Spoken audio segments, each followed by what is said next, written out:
बिंदु हम जोड़ें यदि असीम, तो भारत की शक्ति का मैं परिचय कहूंगी कि ये देखिए, ये कितने सुंदर दृश्य, ये भारत की प्राचीन जो वैज्ञानिक शक्ति थी, ये उसके कहीं ना कहीं दृश्य हैं, ये झरोखे हैं जो हम देख रहे हैं।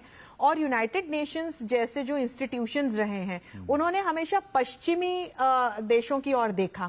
तो अब जो ये हर साल, आपने जो बहुत महत्वपूर्ण बिंदु कहा कि जो ये इस प्रकार की जो हमारी धरोहर है, ये जो हेरिटेज साइट्स में यूनाइटेड नेशंस की लिस्टेड होती जा रही हैं, तो ये इस बात का परिचायक है कि धीरे धीरे ये जो तमाम इंस्टीट्यूशंस हैं, ये डीकोलोनियलाइज अब हो रहे हैं वास्तविक रूप से। और इसमें भारत का एक बहुत बड़ा कहीं ना कहीं रोल मैं देखती हूं, जो हमारे माननीय प्रधानमंत्री कहते हैं कि किसी भी प्रकार की जो ये गुलामी की मानसिकता है और औपनिवेशिक काल की जो ये एक मानसिकता है, उससे तमाम इंस्टीट्यूशंस को वो दूर ले जाने का काम कर रहे हैं। और ये इस बात का भी द्योतक है और इस बात का भी हमें संदेश दे रहा है कि न सिर्फ अभी बल्कि पुरातन काल में भी हमारे पास वो इतनी शक्ति थी, इतना टैलेंट था कि हम उस जमाने में भी इस वर्ल्ड लेवल का जो वेधशाला उसको हम बना पाए। निश्चित तौर पर इस प्रकार की खगोलीय वेधशाला सिर्फ जयपुर में नहीं है, दिल्ली में भी है और उज्जैन में भी है। और इसके अलावा हम देखें तो हमारे पास कई ऐसी एक बहुत लंबी फेहरिस्त है। 4 BC में हमारे यहाँ पर सर्जरी की जा रही थी। फिर हम चरक के योगदान को हम कैसे भूल सकते हैं। हमने विश्व को शून्य दिया, हमने पूरे विश्व को जिंक और स्टील को स्मेल्टर करने की तकनीक सिखाई। हमारा जो ये खगोलीय शास्त्र में कहीं ना कहीं जो हाथ है, हमारे जो आज पंचांग हैं, उन्हें हम देखते हैं सालों साल बिना किसी त्रुटि के हम उनके माध्यम से गणनाएं कर पाते हैं। गणित को जो हमारा योगदान, बिल्कुल, तक्षशिला, नालंदा, वल्लभी जैसे विश्वविद्यालय हमने विश्व को दिए हैं। और ये वो समय था जब पूरी दुनिया से लोग अध्ययन के लिए, शोध के लिए भारत आया करते थे। और कहीं ना कहीं उसी युग में मुझे लगता है हम वापस पहुंच गए हैं। तो ये जब प्रधानमंत्री कहते हैं डॉक्टर अंशु कि हम विश्व गुरु हैं और हम विश्व गुरु बनने की राह पर अग्रसर हैं, ये तस्वीरें इनके जरिए जो मैसेज देने की कोशिश की जा रही है कि वाकई हम थे, हम बीच में उसे भुला दिया गया, लेकिन एक बार फिर से हम विश्व गुरु बनकर दिखाएंगे। निश्चित तौर पर विश्व गुरु, विश्व मित्र। तो जो मैक्रोन के साथ खड़े हैं वो विश्व मित्र मुझे दिखाई पड़ते हैं, और उनके पीछे जो दृश्य दिखाई पड़ता है वो विश्व गुरु का दृश्य मुझे दिखाई पड़ता है। विश्व गुरु और विश्व मित्र एक साथ हम इन तस्वीरों में देख सकते हैं। अजय, नहीं, अगर थोड़ा सा मैं लिबर्टी ले पाऊं लाइट हार्टेड कमेंट के लिए, तो विश्वामित्र जैसे ऋषि पहले से ही हमारे देश में रहे हैं। बिल्कुल। और कहा जाता है शून्य के साथ साथ हमने दशमलव भी दिया। अगर दशमलव या वो डॉट नहीं होता तो .com भी नहीं होता। निश्चित तौर पर। लेकिन आज .com की भी जरूरत है। हाँ, वो डॉट जो है ना, हमारे हाथ होता है ओंकारम बिंदु संयुक्तम। तो अगर बिंदु ना हो ना, उस बिंदु से, उस बिंदु को सृष्टि का निर्माण माना जाता है। उस बिंदु से ही सबकी उत्पत्ति मानी जाती है। वो बिंदु अगर भारत ने दिया है विश्व को, जिसको विश्व गुरु बार बार कह रहे हैं, हालांकि विश्व को लोग ज्यादातर 183 देशों का एक समूह मानते हैं। हमारी सनातन परंपरा में विश्व, जो कि भगवान विष्णु का पहला नाम है, सहस्त्र नाम में, उसमें विश्व पहला ही नाम है भगवान विष्णु का, और उसमें संपूर्ण ब्रह्मांड आता है।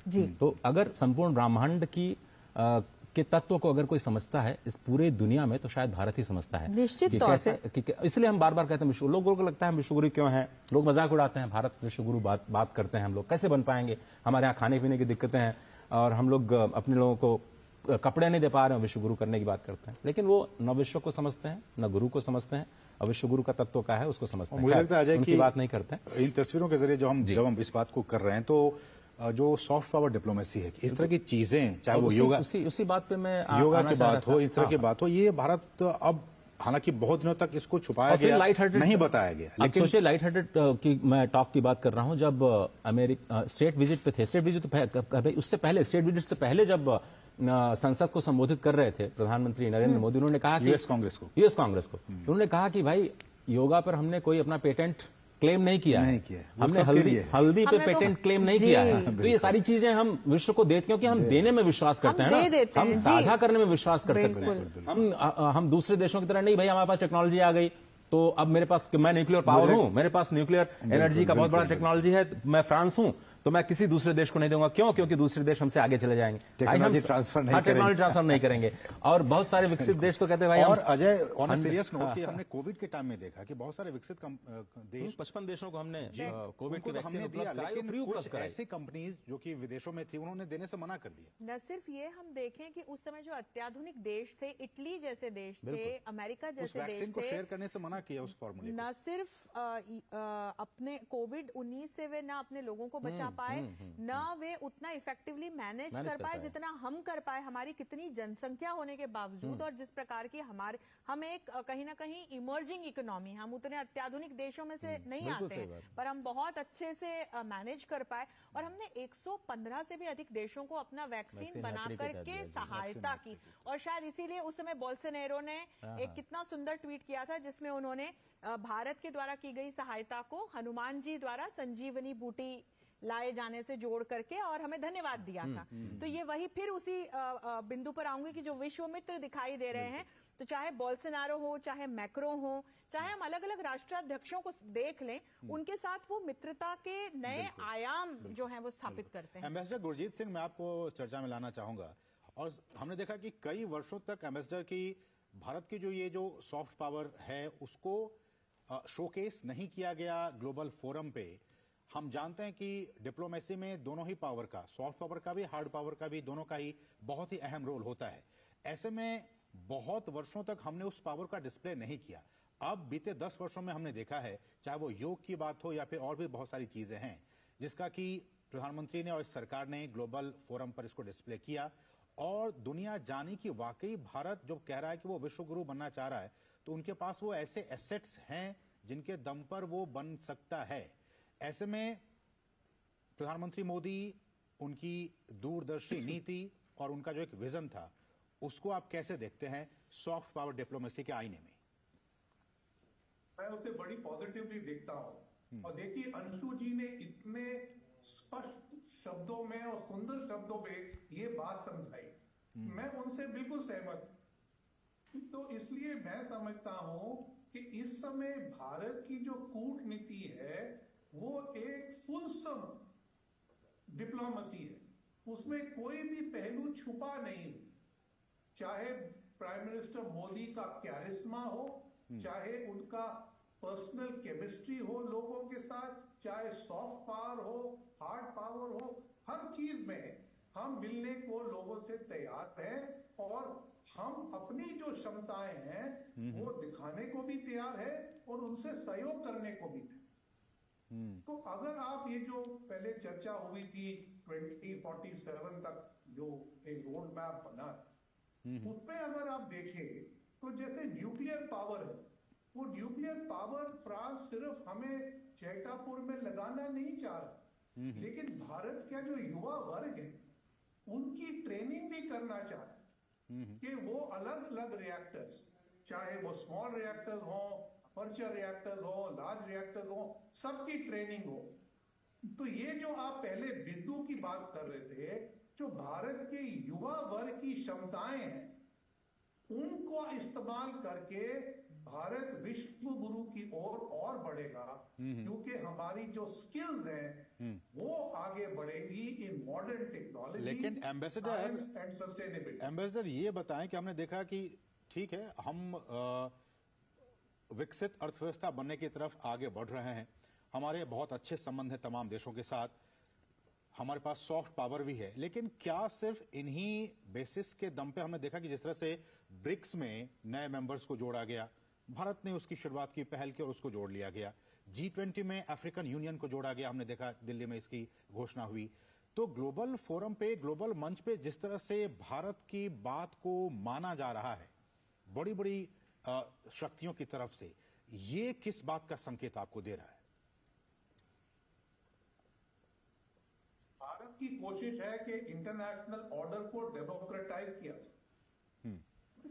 जो संयुक्त राष्ट्र है उसका डेमोक्रेटाइजेशन नहीं हो रहा है, इसलिए जो अवसर भारत को मिलते हैं, जैसे ब्रिक्स में मिला, G20 में मिला, भारत ने पूरी क्षमता से कोशिश की कि हम उसमें उन देशों को लाए जो ग्लोबल साउथ के रिप्रेजेंटेटिव हैं, और उनपे ऊपर हमने कंसेंसस बनाया, ये G20 में बनाया, ब्रिक्स में बनाया। ये भारत की लोग इसलिए बात समझते हैं क्योंकि हम वेस्ट से भी, ईस्ट से भी, साउथ से भी सबके साथ तालमेल रख रहे हैं। तो इसमें भारत एक डिप्लोमेटिक स्वीट स्पॉट पे है। उसका हम पूरा फायदा उठा रहे हैं कि अपना इन्फ्लुएंस हम अपने लिए नहीं पर ग्लोबल साउथ के देशों के लिए बनाया जाए। इसलिए फ्रांस के साथ भी जब हमारी बात होती है, मैंने जिक्र किया ट्राइलैटरल कोऑपरेशन का, तो अफ्रीका में, इंडो पैसिफिक में भारत और फ्रांस इकट्ठे होकर बाकी जो डेवलपिंग कंट्रीज हैं उनकी मदद भी कर सकते हैं। तो भारत का जो ये एक आउटरीच है, ये भारत की सक्सेसफुल डेवलपमेंट कोऑपरेशन का नतीजा है, जो हमने 75 साल से की हुई है, जिसका ज्यादा जिक्र नहीं हो पाता।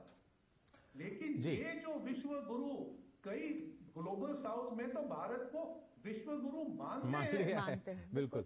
अमृतपाल सिंह हमारे संवाददाता जी, हाईटेक प्रोग्राम है वो गुरु है उनका। जी अम्बेडकर साहब, आप हमारे साथ बने रहिए। हमारे संवाददाता, वरिष्ठ संवाददाता अमृतपाल सिंह बने हुए हैं जयपुर। हालांकि वो चंडीगढ़ से आते हैं और चंडीगढ़ को लेकर के तो फ्रांस का जो सहयोग है वो लगातार जारी है स्मार्ट सिटी प्रोजेक्ट को लेकर के। अमृतपाल सिंह जी, केंद्र में हम दिल्ली में नेताओं को तो जरूर बुलाते हैं, लेकिन प्रधानमंत्री मोदी अब होस्ट करने लगे हैं अलग अलग शहरों में। राष्ट्रपति मैक्रो जा चुके हैं आगरा, वाराणसी, उसके बाद मेरे अपने शहर मिर्जापुर, जहां पर एक बड़े सोलर प्रोजेक्ट की भी उन्होंने शुरुआत की थी। आज जयपुर में क्या माहौल है? आज ये चौथा शहर जिसे वो देखने का मौका उन्हें मिला है। देखिए, जयपुर की सड़कों पे माहौल उत्सुकता का है, लोगों में जज्बा है, उनकी एक झांकी पाने का, झलक पाने का दोनों लीडर्स की। अभी जंतर मंतर के बाद थोड़ी देर में वो जब वहां से निकलेंगे तो रोड शो करेंगे। लोग अपने घरों पे, जैसे मैं पहले भी कह रहा था कि बाहर अपनी बैल्कनीज, अपने जो रोकों से में खड़े हैं उनको देखने के लिए सड़कों के अलोंग लाइन अप किए हुए हैं झलक पाने के लिए। लोगों के हाथ में प्रेसिडेंट मैक्रोन के कटआउट्स हैं, छोटे पोस्टर्स हैं, भारत का झंडा है, फ्रांस के झंडे हैं। तो लोगों में उत्सुकता है, खुशी भी है कि मुख्य अतिथि गणतंत्र दिवस जो दिल्ली में आके कर्तव्य पथ पे परेड देखते हैं, उससे पहले वो इनके शहर आए हैं और इनके शहर सबसे फर्स्ट पोर्ट ऑफ कॉल किया है जब इस विजिट में। तो लोगों में उत्सुकता है। मैं ऐसे करता हूं, एक बार आपको दिखा देता हूं। मैं अभी इस वक्त खड़ा हूं हवा महल पर। देखें कितनी मैग्निफिसेंट बिल्डिंग है। इसकी जो ब्यूटी है वो ऑफ कोर्स दुनिया जानती है, पर ये अब लिट अप है और ये और सुंदर है। तो अभी जब वो रोड शो खत्म करेंगे वो यहीं हवा महल के पास खत्म करेंगे और यहाँ पर आकर दोनों नेता मिलेंगे, इसका आर्किटेक्चर देखेंगे और चाय का लुत्फ लेंगे। अगर मैं अपने कैमरा पर्सन को कहूं कि आपको दिखा सकूं कि यहाँ इसके नाम अमृतपाल, हम केवल आपकी आवाज सुन पा रहे हैं, आपके दृश्य नहीं देख पा रहे हैं। जी, हम केवल आपकी आवाज सुन पा रहे हैं। इस वक्त प्रधानमंत्री मोदी और राष्ट्रपति मैक्रो की तस्वीरें दर्शकों तक पहुंचा रहे हैं। सिर्फ आपकी आवाज हम तक पहुंच रही है। अपनी बात पूरी कीजिए। तो मुझे एक्चुअली मेरे सामने टीवी स्क्रीन नहीं है, तो ठीक है। तो हवा महल पर वो आएंगे और लोगों में काफी उत्सुकता है।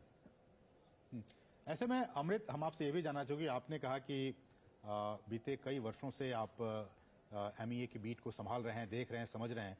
बीते 10 वर्षों की बात की जाए अमृत, आपकी अपनी नजर में आपने जितना समझा, जितना जाना, इस 10 साल से पीछे के कार्यकाल में और बीते 10 वर्षों में भारत की जो विदेश नीति रही है, अगर भारत की विदेश नीति के लिहाज से समझा जाए प्रधानमंत्री मोदी के डिप्लोमेसी को, चाहे वो सॉफ्ट पावर हो, हार्ड पावर हो, किस तरह की डिप्लोमेसी बीते 10 वर्षों में भारत ने विकसित देशों के साथ भी, विकासशील देशों के साथ भी, या फिर जो ग्लोबल साउथ के कंट्रीज हैं, किस तरह की नीति रही है हमारी बीते 10 वर्षों में? देखिए, डिप्लोमेसी तो शुरू से होती आ रही है, ठीक है। ये पिछले 10 वर्षों में ऐसा नहीं है कि डिप्लोमेसी अब शुरू हुई है। हाँ, दो फर्क आए हैं मेरी समझ से। एक, जो आपकी एंगेजमेंट है उसकी आपने विजिबिलिटी बढ़ाई है।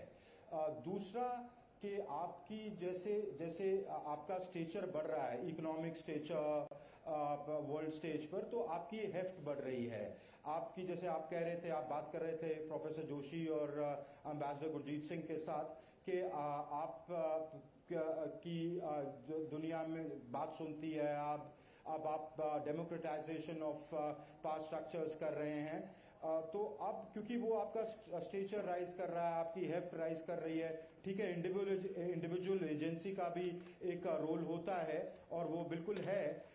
तो आपकी डिप्लोमेसी अब आपको वर्ल्ड आपके साथ सिर्फ एंगेज ही नहीं कर रहा है, आपके साथ पार्टनर कर रहा है, क्योंकि आपकी क्षमता बढ़ी है और आप अपनी क्षमता के हिसाब से। और अमृत, मैं आपको रोकना चाहूंगा। ये सीधी तस्वीरें हम दिखा रहे हैं अपने दर्शकों को। जयपुर में रोड शो इस वक्त दोनों ही राष्ट्राध्यक्ष कर रहे हैं, प्रधानमंत्री नरेंद्र मोदी और फ्रांस के राष्ट्रपति इमैनुअल मैक्रों। और एक झलक पाने के लिए दोनों ही नेताओं की, विश्व स्तर के दोनों ही नेता, इन दोनों की ही झलक पाने के लिए जयपुर की सड़कों पे लोगों का हुजूम उमड़ पड़ा है। आप देख सकते हैं इन तस्वीरों में। आज का दिन बहुत ही ऐतिहासिक, 25 जनवरी का दिन, जब फ्रांसीसी राष्ट्रपति इमैनुअल मैक्रों भारत की सरजमी पर, और वो 26 जनवरी के गणतंत्र दिवस परेड में मुख्य अतिथि के तौर पर वो शामिल होने के लिए इस वक्त हिंदुस्तान की सरजमी पर मौजूद हैं। और इन तस्वीरों के जरिए जयपुर पिंक सिटी, इसका वो मुआयना कर रहे हैं, लुत्फ ले रहे हैं। और इससे पहले हमने कहा कि आमेर का किला, जंतर मंतर, इन तमाम जगहों पर वो गए और उन्होंने वहां पे देखा। और इस तरह से भारत और फ्रांस के रिश्तों में एक और नए अध्याय की आज से शुरुआत होने जा रही है। छठे ऐसे नेता वो बन गए हैं जो कि गणतंत्र दिवस परेड में वो शामिल होने के लिए भारत में वो इस वक्त आए हुए हैं। कल गणतंत्र दिवस में आपको वो कर्तव्य पथ पर दिखाई देंगे। आज उससे पहले राजस्थान की राजधानी जयपुर में इस वक्त मौजूद हैं। हमने देखा एयरपोर्ट पर किस तरह से विदेश मंत्री और तमाम जो बड़े नेता है वो वहां पे उनकी अगवानी के लिए मौजूद थे। भारत और फ्रांस के रिश्तों के लिए एक नए अध्याय की शुरुआत के तौर पर आज के दिन को, इस समारोह को देखा जा सकता है। अजय, ये दृश्य सामान्य नहीं है, ये सांस्कृतिक शोभा यात्रा है। ये दोनों देशों के बीच बढ़ती हुई सांस्कृतिक संबंधों की प्रगाढ़ता का प्रतीक, उसकी यात्रा है। ये दो विश्व मित्रों के एक साथ मिलने और दोनों देशों के बीच संबंधों को और प्रगाढ़ बनाने की शोभा यात्रा है। ये ऐसे दृश्य हैं जिन पर केवल फ्रांस और भारत की निगाहें नहीं हैं, बल्कि समूचा विश्व इन दृश्यों को देख रहा है कि कैसे दो महाशक्तियां, भारत जो कि दुनिया का सबसे बड़ा लोकतंत्र है और फ्रांस जो कि यूरोजोन की एक बड़ी महाशक्ति है, कैसे दोनों नेता सहज तरीके से, सरल तरीके से रोड शो में हिस्सा ले रहे हैं, एक दूसरे का सम्मान करते हुए कैसे जन समुदाय है उनका स्वागत कर रहा है। एक झलक पाने के लिए कैसे समूचा जयपुर उमड़ पड़ा है, ये देख रहे हैं। रात्रि में और भी खूबसूरत जगमगाता जयपुर, वहां की सड़कें, वहां के प्रतिष्ठान लोगों के हुजूम से भरे हुए, और इस शोभा यात्रा का गवाह बनने की कोशिश करते हुए अपने मोबाइल कैमरों में इस ऐतिहासिक तस्वीर को कैद करने की कोशिश करते हुए, क्योंकि ये न भूतो न भविष्य की, पहले ऐसा कभी हुआ नहीं जयपुर के शहर में।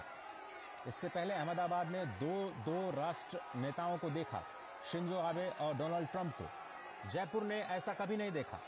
पहली बार जयपुर को यह दृश्य दिखाई दे रहा है जब प्रधानमंत्री नरेंद्र मोदी किसी बड़े राष्ट्राध्यक्ष को लेकर के गणतंत्र दिवस परेड से पहले सांस्कृतिक शोभा यात्रा का हिस्सा बनने के लिए वहां के नागरिकों के साथ रूबरू हुए हैं। ये भारत है, ये भारत की विविधता है, ये भारत की सांस्कृतिक धरोहर है, ये भारत का विश्वास है जिसमें हम विरासत और विकास को एक साथ ले जाकर के अपने नागरिकों को ईज ऑफ लिविंग पर बढ़ावा देना चाहते हैं। सांस्कृतिक धरोहर से शुरुआत करते हुए आज हम बात विकास की भी करेंगे। जब यात्रा खत्म होगी इस हेरिटेज रोड शो की, तो हम बात करेंगे विकास के उन मुद्दों पर जो दोनों देशों के संबंधों को एक नई ऊंचाई पर ले जाएंगे। हम बात करेंगे उन वैश्विक मुद्दों की जो नई दिशा देंगे संपूर्ण विश्व को। हम बात करेंगे उन संबंधों की, हम बात करेंगे उस नए युग की जहां पर ये दोनों ही राष्ट्र और भी ज्यादा करीब होते हुए दिखाई देंगे। स्पष्ट तौर पर पूरी दुनिया की निगाहें हैं, वॉशिंगटन, बीजिंग, मॉस्को, बर्लिन, हर कोई देख रहा है कि ये दोनों नेता क्या कुछ करते हैं। और बड़ी बात, अमृतपाल सिंह जुड़े हुए हवा महल से, जहां पर इस शोभा यात्रा का समापन होगा। अमृत, क्या कुछ देख पा रहे हैं इन दृश्यों में? हम समझने की कोशिश कर रहे हैं इसका मतलब है क्या पूरी दुनिया के लिए। ये अभूतपूर्व तस्वीरें जो हैं उनका मतलब है क्या, ये समझाएं हमारे दर्शकों को। अमृतपाल सिंह, क्या आप हमें सुन पा रहे हैं? लगता हमारी आवाज उन तक नहीं पहुंच पा रही है, लेकिन ये दृश्य वाकई अभूतपूर्व हैं, ऐतिहासिक हैं। किस तरह से विश्व के दो बड़े नेता एक साथ जयपुर में इस वक्त मौजूद, और भारत का भविष्य, चाहे वो डिफेंस की बात हो, टेक्नोलॉजी की बात हो, साइबर सिक्योरिटी की बात हो, इन तमाम क्षेत्रों में सांस्कृतिक संबंधों की बात हो, इन तमाम क्षेत्रों में भारत और फ्रांस के संबंध लगातार समृद्ध होते जा रहे हैं, मजबूत होते जा रहे हैं। हेलो, आप हमें सुन पा रहे हैं अमृत? हाँ, मैं बिल्कुल सुन पा रहा हूँ। आपको आपकी आवाज आ रही है? जी आ रही है। अमृत, इन तस्वीरों को जरा हमें समझाने की कोशिश करें कि किस तरह से जयपुर की सड़कों पर विश्व के दो दिग्गज नेता एक साथ देख रहे हैं, लोगों को समझ रहे हैं, और लोग भी हाथ हिलाकर उनका अभिवादन कर रहे हैं, अभिवादन स्वीकार कर रहे हैं। कैसे देखा जाए विश्व की दो शक्तियां एक साथ? विश्व की दो शक्तियां एक साथ तो हैं ही जयपुर की सड़कों पर लोगों की आवाज सुन रहे हैं आप पीछे। हजूम जो उमड़ा है इस गुलाबी शहर की सड़कों पर, उनमें उनकी आवाज में जो बुलंदी है, वो कल जब मैक्रो साहब कर्तव्य पथ पर बैठेंगे और स्टेट की जो मिलिट्री माइट होती है या भारत की जो official cultural diversity official version उसका होता है। जी, इमैनुअल मैक्रों इस वक्त की आसमान में लड़ा मानो गड़गड़ा होगी, पर अमृत, हमें आपकी आवाज सुनने में थोड़ी सी दिक्कत हो रही है। हम कोशिश करेंगे आपके ऑडियो को थोड़ा सा बेहतर करने की अपने दर्शकों के लिए। लेकिन आज ये जो तस्वीरें देख रहे हैं, इमैनुअल मैक्रों समझ नहीं पा रहे होंगे कि इतनी लोकप्रियता प्रधानमंत्री, वो बीच बीच में वो कुछ पूछते भी जा रहे हैं उसके बारे में कि वो चीज क्या है जो रोचक तरीके से उनको जो दृश्य दिखाई दे रहा है, और प्रधानमंत्री मोदी प्रयास कर रहे हैं उनको समझाने का।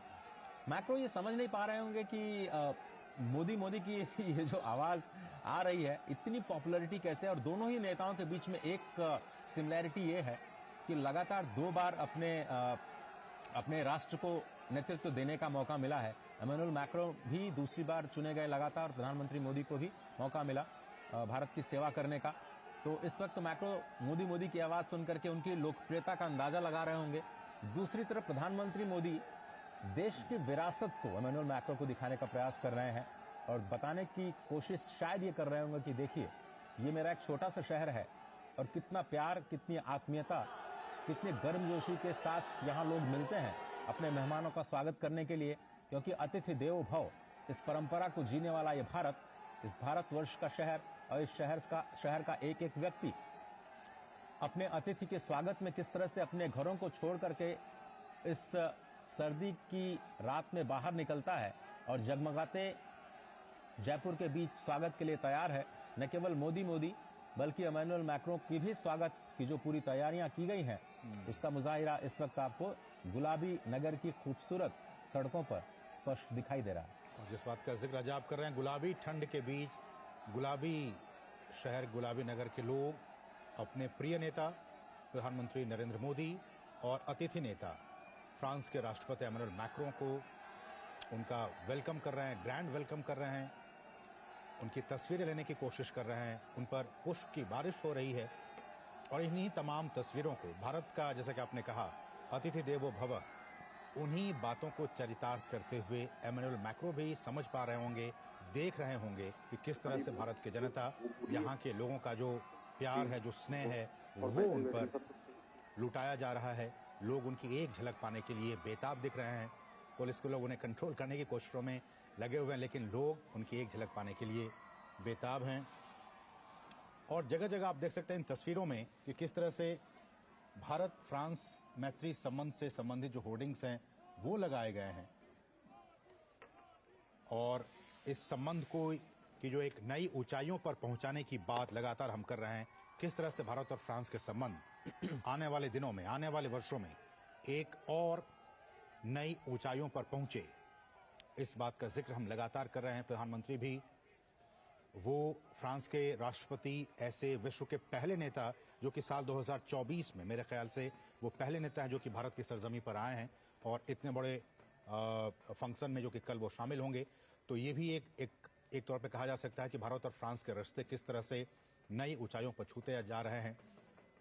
और इन तस्वीरों में जयपुर की जनता उनके स्वागत के लिए वहां पे इतनी ठंड में भी, जबकि अब शाम के 7 बजने वाले हैं, वहां पे वो मौजूद हैं उनके स्वागत के लिए, उनके वेलकम के लिए। अब से कुछ ही देर के बाद वो हवा महल पहुंचेंगे, वो भी यूनेस्को वर्ल्ड हेरिटेज साइट। और ये देखिए, इस होर्डिंग्स में इंडिया फ्रांस फ्रेंडशिप को लेकर यहाँ पे चर्चाएं की जा रही हैं। तो ये डॉक्टर अंशु, बहुत ही महत्वपूर्ण ये तस्वीरें, और इन तस्वीरों के जरिए भारत इस बात की कोशिश कर रहा है कि जो संबंध मजबूत हैं उसको एक और नए अध्याय तक पहुंचाने की कोशिशों में प्रधानमंत्री नरेंद्र मोदी।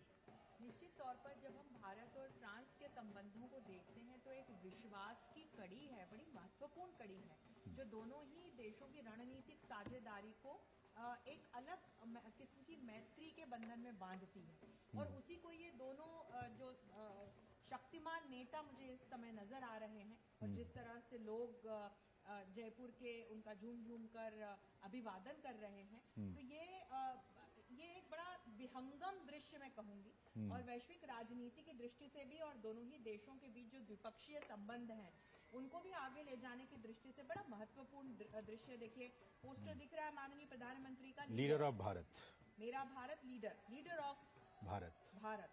और जो हम प्रयास कर रहे हैं अपनी तरफ से इंडिया को भारत के तौर पर पूरे विश्व के समक्ष प्रस्तुत करने के लिए, उसका कहीं ना कहीं बड़ा एक ये सुंदर मुझे दृश्य दिखाई पड़ रहा है। लोग अभिवादन कर रहे हैं, और ये एक लीडर्स टू पीपल कनेक्ट होते हुए मैं देख पा रही हूँ। और हम देखते हैं कि कैसे जब हम भारत फ्रांस संबंधों की बात करते हैं तो institutional pillar, infrastructural pillar, economic pillar और एकेडमिक पिलर, ये 4 ऐसे स्तंभ हैं जिस पर दोनों ही देशों के सामरिक संबंध प्रगाढ़ होते चले आए हैं। यहाँ मैं एक और स्तंभ जोड़ना चाहती हूँ, पीपल्स पिलर।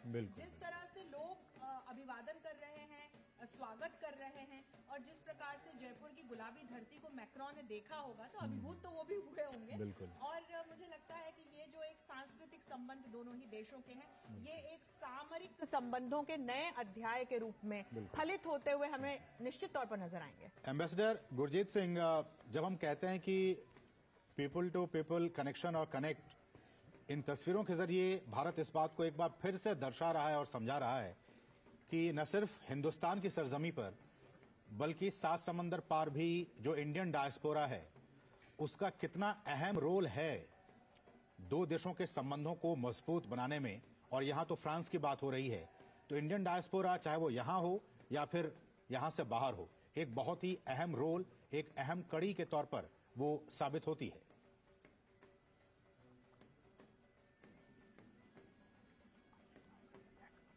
आप ये सीधी तस्वीरें देख रहे हैं जयपुर से, जहां पर दोनों नेता लोगों से मिलते हुए और लोगों के हाथों में मोबाइल फोन्स, सभी लोग इस ऐतिहासिक क्षणों को अपने कैमरे के जरिए कैद करने की कोशिश करते हुए, लोगों के हाथों में दोनों देशों के झंडे, दोनों देशों के बीच संबंधों को दिखाते हुए पोस्टर्स। मैक्रो को भी लग रहा होगा थोड़ी अगर हिंदी उन्हें आती तो शायद उनको समझ में आता कि मोदी के अलावा और लोग क्या कह रहे हैं। हालांकि ये जो भाषा है ना, दोनों देश भाषाई तौर पर भी और थोड़ा नजदीक आए, इसकी कोशिश होनी चाहिए। ये अजय दिल की भाषा है, जिस तरह से लोग वहां पे प्यार लुटा रहे हैं, किसी भाषा की, दोनों ही देशों की भाषाएं आपस में प्रचारित प्रसारित हो रखे हो इसको लेकर के 2020 से बड़े MOUs और अग्रीमेंट्स पे दोनों ही देश काम कर रहे हैं, शिक्षा के क्षेत्र में भी और संस्कृति के क्षेत्र में भी। सही कहा आपने। और जिस तरह से 16 अगस्त 2022 की बात की जाए तो प्रेसिडेंट मैक्रो और प्रधानमंत्री मोदी ने G7 के इतर मुलाकात की थी। उसके बाद 2022 में उन्होंने इंडोनेशिया बाली में G20 समिट के इतर द्विपक्षीय वार्ता की। फिर मौका आया फरवरी 2023 का, जब उन्होंने ऐतिहासिक एयरबस और एयर इंडिया के बीच करार को वर्चुअली संबोधित किया और उसका हिस्सा बने। हिरोशिमा में G7 के बैठक में एक बार फिर से उन्होंने कई सारे इंटरनेशनल कोऑपरेशन के मुद्दों को रखा और साइडलाइंस पर बातचीत की। फिर जब वो डेनमार्क से प्रधानमंत्री वापस लौट रहे थे तो पेरिस में वो रुके और जब दूसरी बार लगातार इमैनुअल मैक्रों चुने गए तो पहले वर्ल्ड लीडर बने उनसे मिलने वाले। 1 मार्च 2022 को उन्होंने यूक्रेन संकट को लेकर के, वहां की ह्यूमैनिटेरियन सिचुएशन को लेकर के उनसे बात की। वार्ता तो कई चरणों में होती रही है। इन फिजिकल एक व्यक्तिगत तौर पर भी ये दोनों नेता सबसे ज्यादा मिलने वाले नेताओं में शामिल रहे हैं और इसलिए ये जो केमिस्ट्री है, ये जो मित्रता है, हम बार बार कह रहे हैं कि दोनों देश एक बड़े मित्र के रूप में आ रहे हैं। न केवल भारत, न केवल फ्रांस, बल्कि पूरी दुनिया की इस पर निगाहें होंगी कि इन दोनों देशों की मैत्री, इन दोनों नेताओं की मैत्री का मतलब है क्या, कैसे इन दोनों देशों का और ज्यादा करीब आना विश्व के भू राजनीतिक परिदृश्य को बदलने की क्षमता रखता है। चाहे वो G20 का मुद्दा हो या G7 का, किस तरह से दोनों महाशक्तियों की आवाजें कैसे इंपॉर्टेंट हो चली हैं पूरे वैश्विक परिदृश्य के लिए और बदलते हुए भू राजनीतिक परिदृश्य में कैसे ये दोनों महाशक्तियां और करीब आकर के नई दिशा दे सकती हैं। जब तक आप अपने, कहते हैं कि बहुत इंपॉर्टेंट है अपने इतिहास को समझना, अपनी विरासत को समझना, जब तक आप अपने इतिहास को समझते नहीं, आप अपने भूगोल को बदल नहीं सकते। भूगोल को बदलने के लिए या भूगोल को बनाए रखने के लिए, भूगोल के संरक्षण के लिए आपको अपने इतिहास को समझने के लिए बहुत ही आवश्यकता होती है और यही विरासत, यही संस्कृति जिसे हम संजो करके रखना चाहते हैं और विकास के साथ उन सांस्कृतिक मूल्यों को अपने हृदय में बसा के रखना चाहते हैं, जिसकी कुछ तस्वीरें इस वक्त आपको जयपुर की सड़कों पर दिखाई दे रही हैं। और डॉक्टर अंशु, ये सवाल जो मैंने डॉक्टर गुरजीत से पूछा था कि ये जो इंडियन डायस्पोरा है एक बहुत इंपॉर्टेंट रोल प्ले करता है किसी भी दो देशों के संबंध में, निश्चित तौर पर। और इन तस्वीरों में देख सकते हैं किस तरह से लोगों में जोश और उत्साह का माहौल है। कैसे देखते हैं इन तस्वीरों को जब फ्रांस में जो मौजूद भारतीय लोग हैं वो जब देखेंगे, किस तरह से क्या फील करेंगे, क्या महसूस करेंगे और जो संबंध है वो कितने प्रगाढ़ होंगे इसके साथ? देखिए, यदि हम फ्रांस में भारतीय डायस्पोरा की बात करें तो सुदृढ़ है, 1 लाख से ज्यादा लोग रह रहे हैं और पुदुचेरी और कराईकल जैसे स्थानों से ये लोग हैं जो फ्रांस में रहते हैं और इन्हीं के जरिए ये हम कह सकते हैं कि भारत और फ्रांस के जो सांस्कृतिक संबंध हैं और इस डायस्पोरा के माध्यम से जो अलग अलग किस्म के सामूहिक कार्यक्रम हैं, जैसे कि इंडिया फ्रांस नॉलेज समिट होने लगा है। हम देखेंगे किस प्रकार से फ्रांस का जो कान फेस्टिवल है वो भारत में कितना पॉपुलर है और वैसे देखें तो पेरिस में विवेकानंद कल्चरल सेंटर बनाया गया है और हम अभी भाषा की बात कर रहे थे। फ्रांस को फ्रेंच को भारत में बढ़ावा देने के लिए और भारतीय भाषाओं को फ्रांस में बढ़ावा देने के लिए भी दोनों ही देश साथ काम करें और इसमें भारत की जो जनता है जो फ्रांस में रह रही है, या मैं कहूं कि कुछ ऐसे फ्रांस के लोग जो भारत में रह रहे हैं, दोनों ही तरफ से इसको लेकर के प्रयास आगे बढ़ाए जा रहे हैं और निश्चित तौर पर जो किसी भी देश की का डायस्पोरा होता है असीम, वो उसकी संस्कृति का ध्वजावाहक होता है। तो इसको इस नजरिए से जब हम देखें तो वे भारतीय जो फ्रांस में रह रहे हैं और वे फ्रेंच जो भारत में रह रहे हैं, बड़ा ही महत्वपूर्ण योगदान देते हैं दोनों ही देशों के संबंधों को आगे ले जाने में। और इन तस्वीरों के जरिए एक बार फिर से हम आपको बता दें कि इस वक्त मेहमान नेता जयपुर के हवा महल में इस वक्त पहुंच चुके हैं। आप इन तस्वीरों में देखिए, इससे पहले हमने आपको दिखाया वो जंतर मंतर में मौजूद थे और इस वक्त दोनों ही नेता जो जयपुर में हवा महल है वहां पे इस वक्त वो मौजूद है। ये भी बहुत ही महत्वपूर्ण जगह हवा महल, और यहाँ पे भी उस सांस्कृतिक धरोहर को समझाने और जताने की कोशिश भारत की तरफ से। और बहुत ही महत्वपूर्ण, अगर मैं कहूँ, हवा महल अपने राजस्थान, जैसा कि हम जानते हैं कि अपने संस्कृति, अपने पहनावे, त्योहार और संगीत के लिए काफ़ी मशहूर है। यहाँ पे जो मशहूर किले हैं, जो फोर्ट्स हैं, उनके लिए भी राजस्थान काफ़ी मशहूर है। और यहाँ जाकर आप इतिहास के पन्नों को एक बार फिर से पलट सकते हैं, उन्हें समझ सकते हैं। और ऐसी एक जगह है राजस्थान की जो अपने वास्तुकला के लिए काफ़ी मशहूर है, लोगों को काफ़ी आकर्षित करते हैं। चाहे वो नाहरगढ़ का किला हो, जयगढ़ का किला हो, आमेर फोर्ट हो, ये सारी चीजें आप राजस्थान में जब जाएंगे तो आपको मिलेंगी, और उन्हीं में से ये एक जो टूरिस्ट प्लेस है, काफी लोग यहाँ पे जाना पसंद करते हैं। हवा महल है जिसके लिए दूर दूर से देश विदेश के लोग यहाँ पे आते हैं, और इसे भी वर्ल्ड हेरिटेज लिस्ट में शामिल किया गया है। और आप देख सकते हैं तस्वीरों में दोनों ही नेता और खासकर प्रधानमंत्री नरेंद्र मोदी समझाते हुए कि किस तरह से हवा महल और इसका निर्माण और इसकी क्या कुछ खूबियां हैं।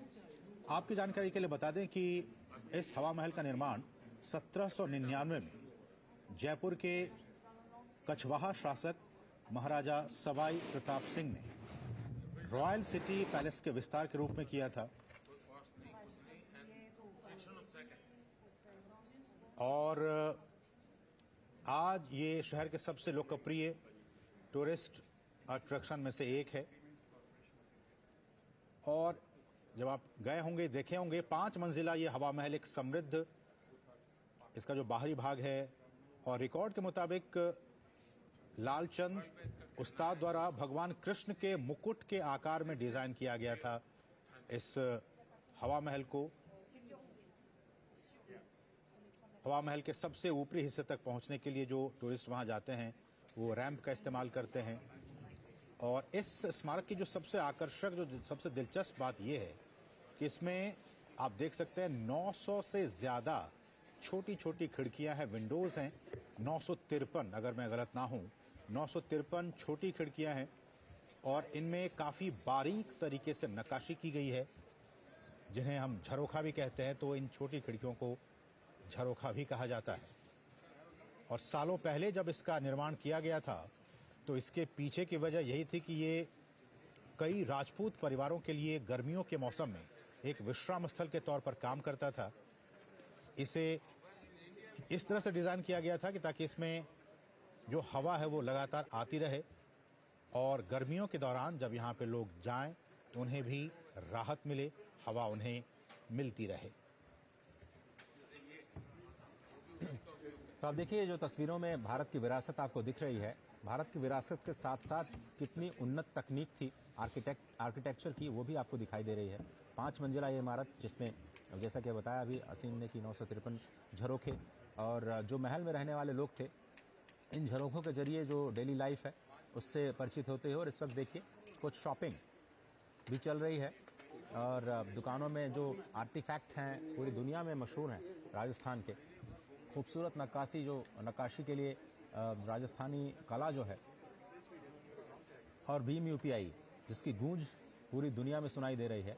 डिजिटल पब्लिक इंफ्रास्ट्रक्चर का एक नया मॉडल जो भारत ने पूरी दुनिया को दिया। 2 मॉडल इस वक्त काम कर रहे हैं पूरी दुनिया में। एक मॉडल जिसमें प्राइवेट सेक्टर की कंपनीज कोई सोल्यूशन देती हैं, और दूसरा मॉडल भारत ने दिया कि आप पब्लिक सेक्टर की तरफ से एक डिजिटल प्लेटफॉर्म या इस प्लेटफॉर्म को बनाएं, और उसके बाद उस प्लेटफॉर्म को सभी लोग इस्तेमाल करें। भीम यूपीआई एक ऐसा ही प्लेटफॉर्म जिसने डिजिटल पेमेंट्स के इतने सारे रिकॉर्ड बनाए कि पूरी दुनिया में एक अद्वितीय प्लेटफॉर्म के रूप में उभरा है। और आप देख रहे हैं कुछ तस्वीरें हवा महल के बाद लोकल शॉपिंग सेंटर्स में जाते हुए भीम यूपीआई के जरिए कैसे लोग पेमेंट्स रिसीव करते हैं, इसके बारे में जानकारी देते हुए, और ये भीम यूपीआई कैसे भारत के बैंकिंग सेक्टर को एक धागे में जोड़ करके आपसी लेन देन को कैसे आसान बनाया है, उसकी एक तस्वीर आपको इस वक्त दिखाई दे रही है। बिल्कुल, तो डिजिटल पब्लिक इंफ्रास्ट्रक्चर भारत की एक और उपलब्धि, और इसका आप देख सकते हैं यहाँ पे यूपीआई के जरिए, और न सिर्फ फ्रांस बल्कि बहुत सारे देशों के साथ ये हमने किया है कि वहां भी अब डिजिटली यूपीआई के जरिए आप पेमेंट कर सकते हैं। तो ये भी एक आर्थिक तरक्की के तौर पर देखा जा सकता है। भूटान के साथ भी हमने देखा कि अभी हमने किया। तो इस तरह से तमाम देशों के साथ भारत लगातार इस बात की कोशिश कर रहा है कि वहां भी यूपीआई के जरिए पेमेंट संभव हो सके। डिजिटल पब्लिक इंफ्रास्ट्रक्चर का ये एक बेहतरीन नमूना, एक बेहतरीन उदाहरण, और मुझे लगता है कि जब ये आर्टिफैक्ट को देख रहे हैं इस वक्त मेहमान राष्ट्रपति, शायद वो यूपीआई के जरिए अगर वो, मुझे लगता है कि शायद पेमेंट करें। उनके हाथ में मुझे अयोध्या का नवनिर्मित राम मंदिर प्रतिकृति मुझे दिखाई पड़ रही है। और भीम यूपीआई के बारे में प्रधानमंत्री मेहमान राष्ट्रपति को बताते हुए भारत की ये समृद्ध विरासत, सांस्कृतिक विरासत, और उससे आगे बढ़ते हुए जिस एक जरिए से, जिस एक धागे से अभी पूरे भारत के लोग जुड़े हुए हैं, खासकर डिजिटली। हम जानते हैं कि लगातार बीते वर्षों के मुकाबले अभी कुछ डेटा आए थे, अजय बेहतर बता पाएंगे कि कई गुना वृद्धि हुई है बीते वर्षों के मुकाबले इस साल 2023 में, और 2023 के आखिर तक में कि करोड़ों की तादाद में ट्रांजैक्शंस हुए हैं अब भी यूपीआई के जरिए। 10 बिलियन का ट्रांजैक्शन हम हर महीने कर रहे हैं और ये रिकॉर्ड बनाया है हमने। और सिंगापुर के साथ हमने करार कर लिया है, कई सारे देशों के साथ और भी बातें चल रही हैं जिसमें हम यूपीआई को और ज्यादा कनेक्ट करने की कोशिश कर रहे हैं। लेकिन इन तस्वीरों में आपको 3 चीजें स्पष्ट तौर पर दिखाई देती हैं। एक तो राजस्थान का आर्टिफैक्ट, वहां के जो छोटे छोटे एमएसएमई सेक्टर है वो किस तरह से अपने लाखों लोगों को रोजगार देता है। अब एक मंदिर की आप छोटी सी एक प्रतिकृति ही लीजिए जिसका अवलोकन ये दोनों नेता कर रहे हैं, कैसे ये लाखों लोगों को रोजगार देता हुआ आर्टिफैक्ट पूरी दुनिया में अपनी जगह बना रहा है। और हम वोकल फॉर लोकल की बात करते रहते हैं प्रधानमंत्री लगातार, और खुद वो करके दिखाते हैं। ये खूबी है प्रधानमंत्री मोदी की कि जो वो कहते हैं, अपील करते हैं सिटीजन से, नागरिकों से कि आप मदद कीजिए किसी एक मुहिम को चलाने में, उसकी खुद वो जमीन पर उतार करके उसको दिखाते हैं। और कैसे अपने मित्र के तौर पर आप देखिए कि राजस्थान के आर्टिफैक्ट्स को वो इस वक्त साझा कर रहे हैं, वहां की जो तकनीक है उसके साथ साझा कर रहे हैं, और कैसे इंटरेस्ट के साथ एमेनुअल मैक्रो इस वक्त देख रहे हैं। दूसरी तस्वीर में आप देख रहे हैं कि डिजिटल पेमेंट की जो खासियत है, जो डिजिटल पेमेंट की जो एक तस्वीर है वो भी आपको दिखाई दे रही है।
वाइट ज्यादा आ रहा है बहुत।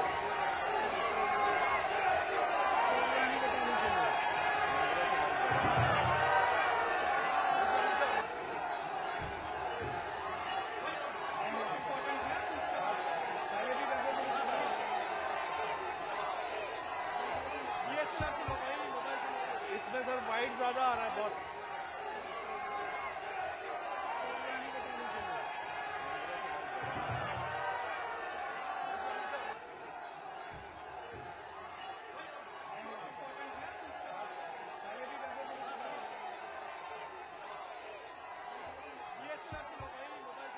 इसमें सर वाइट ज्यादा आ रहा है बहुत।